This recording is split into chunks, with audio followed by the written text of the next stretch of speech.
এখনকার যে বিষয়টি নিয়ে আলোচনা করব, আপনারা থাম্বনেল হেডলাইন দেখে বুঝতেই পেরেছেন। বিষয় ভারতের অ্যাকশন শুরু বাংলাদেশে, নূরের শুভারম্ভ কোথায় শেষ। এই নিয়ে জোর চর্চা বাংলাদেশের সব মহলে।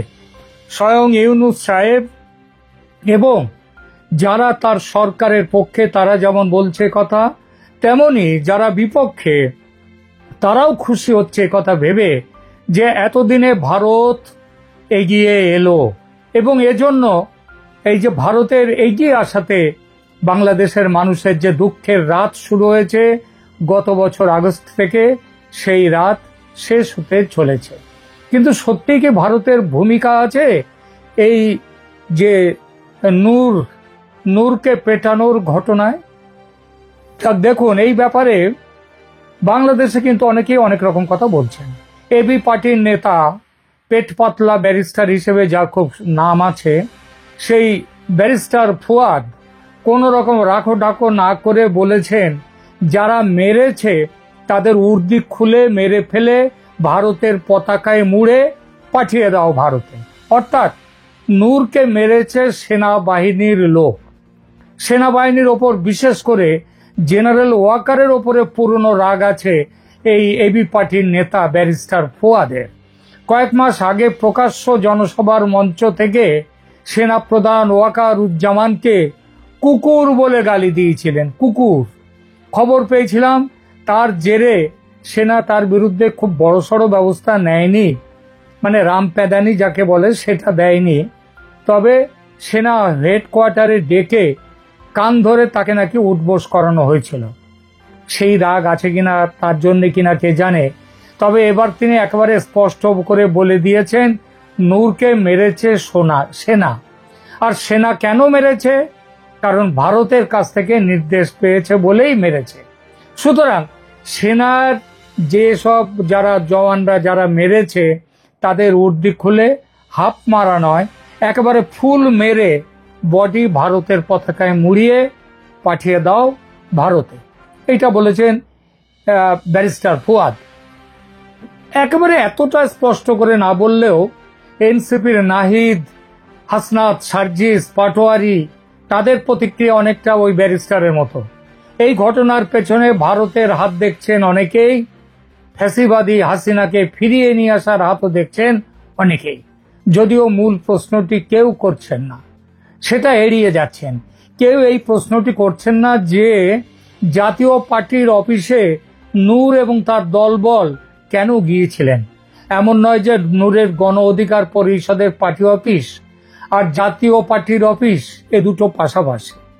গণ অধিকার পরিষদের প্রধান কার্যালয় ঢাকার পুরনো পল্টনের বিজয়নগরের আল রাজি কমপ্লেক্সে। অন্যদিকে জাতীয় পার্টি বা জাপার কার্যালয় ঢাকার কাকরাইল এলাকায়, যা পুরনো পল্টন থেকে বেশ দূরে। আর জাতীয় পার্টির অফিসের চায়ের নিমন্ত্রণ তো ছিল না আমাদের নূর সাহেবের। সুতরাং কারণ জাপা আছে ফ্যাসিস্ট হাসিনার জোটে, আর নূর আছেন ওই টোকাই বিপ্লবীদের জোটে। একসাথে চা খাওয়ার তো প্রশ্ন ওঠে না, চা খাওয়ার নিমন্ত্রণেরও প্রশ্ন ওঠে না। আসলে নূর দলবল নিয়ে জাপার অফিসে চড়াও হয়েছিল পেটানোর উদ্দেশ্য নিয়ে। কেন পেটানো? কারণ এমন একটা খবর এখন বাংলাদেশের আকাশে বাতাসে ভাসছে যে জাতীয় পার্টির ব্যানার ব্যবহার করে আওয়ামী লীগ ফিরে আসার পরিকল্পনা করছে দেশে। কারণ এখনো নিয়ম অনুযায়ী বা আইন অনুযায়ী জাতীয় আওয়ামী লীগের নিবন্ধন নেই এখন। সুতরাং তারা নাকি জাতীয় পার্টির ব্যানার ব্যবহার করে ফিরে আসছে।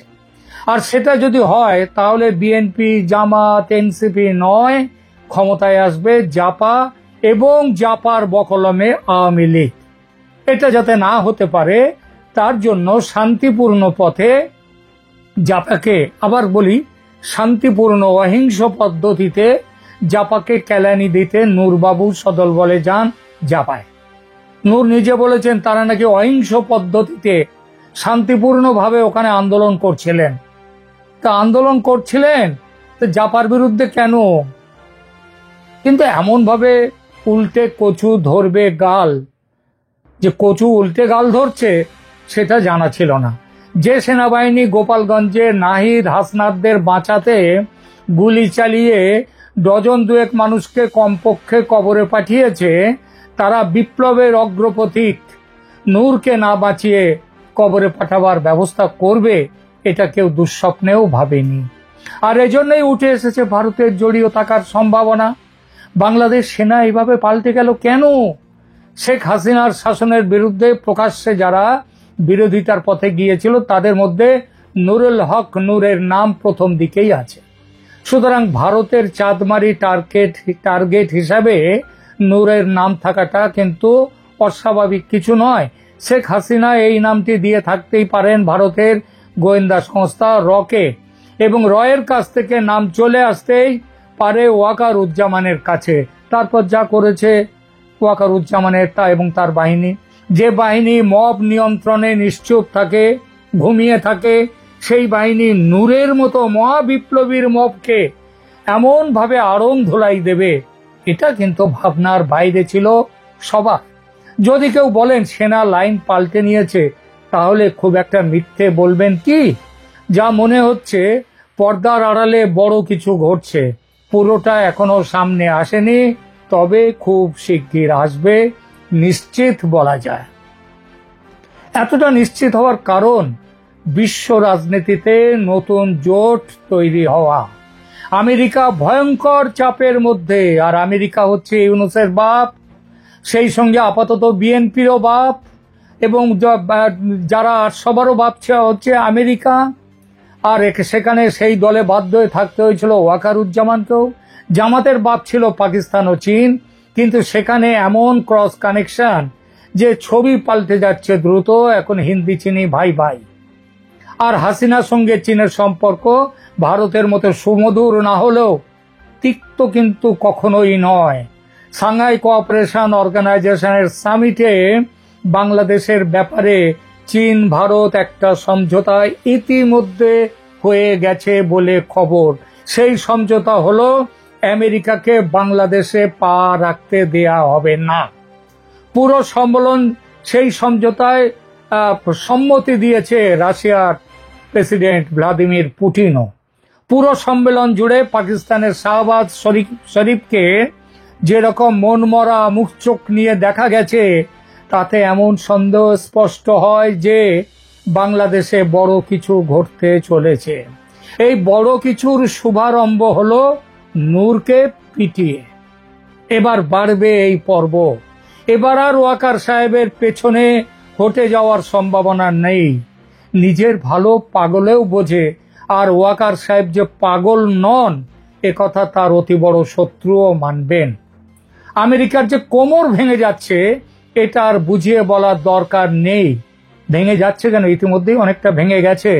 ট্রাম্পের দলের মধ্যেই দাবি উঠেছে তাকে সরিয়ে দেয়া। এমন কথা এক টিভি প্রোগ্রামের হোস্ট বলেছেন যে খুব শিগগির আমেরিকার মানুষ রাস্তায় নেমে আনন্দ উল্লাস করবে। আর একটু অপেক্ষা। এই আনন্দ ট্রাম্পের বিদায়ের জন্য যে কথা বলে দিয়েছেন জেডি ভান্স, যে তিনি ট্রাম্প মরেছেন কি মরেননি সেই বিতর্কের মধ্যেই তিনি বলে দিয়ে দিলেন যে তিনি প্রেসিডেন্টের দায়িত্ব নিতে পুরো প্রস্তুত। 200 দিন ধরে তিনি যে ট্রেনিংটা পেয়েছেন, ইন্টার্নশিপ, সেটা তার পক্ষে যথেষ্ট। তো এই আনন্দ ট্রাম্পের বিদায়ের জন্য সেটা সব দিকেই এখন আমেরিকায় ঘুরে বেড়াচ্ছে। এই আনন্দের জন্য অপেক্ষা চলছে। এই পরিস্থিতিতে ওয়াকার আর পেছবেন না, এটা মনে রাখবেন। আর পেছবেন না বলেই তো বৈঠক করেছেন প্রধান বিচারপতির সঙ্গে। পেছবেন না বলেই নূরকে পিটিয়ে আইসিইউতে মরণাপন্ন অবস্থায় পাঠিয়ে দিয়েছে। পুরো মেরে ফেলার প্ল্যান ছিল, সেটা বেঁচে গেছে। নূরেরও কপালের জোর হয়তো হবে, কিংবা আরো কিছু ভুগতে হবে, তার জন্যও হতে পারে।